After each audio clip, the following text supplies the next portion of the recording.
Hi, அன்றைக்கி எங்கே போயிருந்தோம்? நான் வீட்டுக்கு கொஞ்சம் அப்ளையன்சஸ்லாம் வாங்கலாம்னு சொல்லிட்டு கடைக்கு போயிருந்தோம். போனால் நிறைய டிவி எல்லாம் பார்க்க அட்ராக்டிவாக இருந்துச்சு. பட் அதெல்லாம் இருக்குது. சரி, முக்கியமான வீட்டுக்கு தேவையான ஐட்டம் மட்டும் வாங்கலான்னு சொல்லிட்டு water purifier and convection oven, கொஞ்சம் டிஷ்ஷஸ் எல்லாம் பண்ணணும், அந்த ஓவன் தேவைப்படுது அப்படி சொல்லிட்டு ஓவன், அப்புறமா வந்துட்டு வாட்டர் ப்யூரிஃபையர் எல்லாம் பார்த்து செலக்ட் பண்ணியாச்சு. அதுக்கப்புறம் பே பண்ணிட்டு அவங்களே வீட்டுக்கு வந்து கொடுத்து இன்ஸ்டால் பண்ணிடுவாங்க.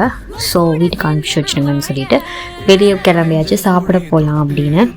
கடை வந்து பார்க்குறதுக்கு இப்படி தான் இருந்தது, பட் நல்லா இருந்தது. என்ன சாப்பிட்டோன்னா தந்தூரி, ஒரு பிளேட் சவர்மா, அதுக்கப்புறம் பரோட்டா, அப்புறம் செஷ்வான் ஃப்ரைட் ரைஸ், அதுக்கப்புறமா onion dosa with some sambar, chutneys இதெல்லாம் கொடுத்துருந்தாங்க. This is the bill. Pay பண்ணிட்டு டாட்டா பை பை கிளம்பியாச்சு. பாய்.